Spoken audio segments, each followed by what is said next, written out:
वसुधैव कुटुंबरूपी परिवार वर्ग को मोर नमस्कार। आसंता 3 मार्च 2026 रिख मंगलवार कुंभ 19 दिन फाल्गुन मास पूर्णिमा तिथि केतुग्रस्त ग्रस्तोदय आकाशग्रास चंद्रग्रहण हेउची। एणु आमे जानिबा केउं समय रे ग्रहण लागुछि छाड़ुछि एवं कौन नियम मानिबाकू पड़िबो, अर्थात हांडी छाड़ठू नहीं यात्रा नियम पर्यंत। आपण माने जानिछंती पूर्णिमा दिन ही चंद्रग्रहण होइथाय। एही पूर्णिमा को दोल पूर्णिमा कहा जाए। काहींकि ग्रहण हुए एवं केमिति हुए पूर्वरु मु बहु वीडियो रे कहिछि, देखि नेबे। एही दिन पुरी को चंद्रग्रहणर स्पर्श अपराह्न 3:20 सेकेंड एवं यह ऐशान्य कोण रे देखा जिवो एवं पूर्वरे अदृश्य हेबो। ग्रहणर सर्वमोक्ष काल संध्या 6:47 किंचित वायु कोण रे दृश्य होई पश्चिम रे संपूर्ण दृश्य हेबो।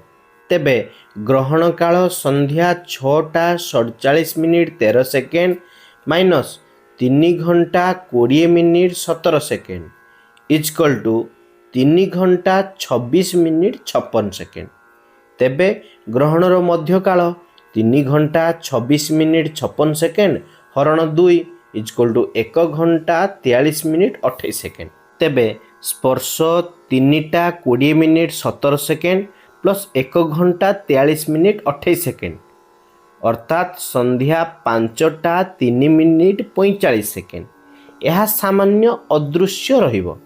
अर्थात ग्रहण मध्यकाल 5:03 हेबो।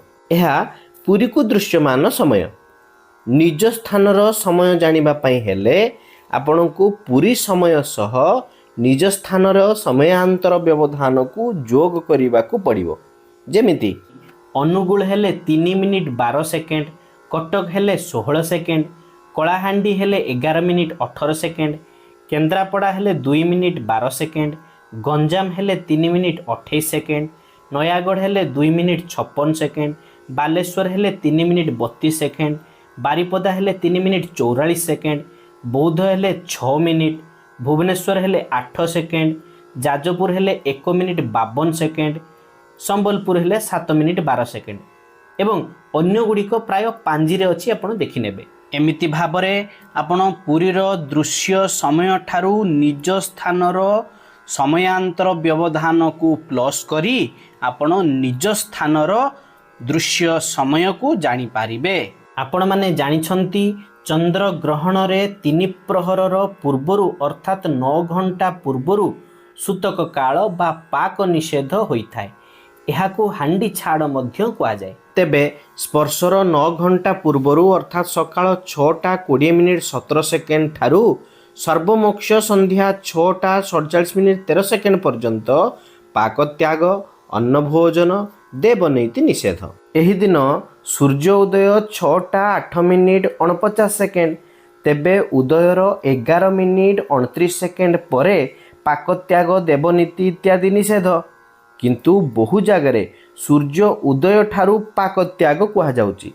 यह सत्य नुह। तेबे 6:20 पूर्वरु देवनीति इत्यादि सारिदेबे एवं संध्या 6:47 परे शौच इत्यादि सारी स्नान इत्यादि करी संध्या धूप आरती इत्यादि करि पारिबे। दोल कार्य मोक्ष परे करि पारिबे। अंतिमरे सिंह कन्या बिछा धनु मकर एवं कुंभ राशिर व्यक्ति विशेष चंद्रग्रहण दर्शन करि पारिबे नहीं। किंतु मेष वृष मिथुन कर्क तुला एवं मीन राशिर व्यक्ति विशेष दर्शन करि पारिबे। तेबे आजि पई एतिक। धन्यवाद। नमो नमः।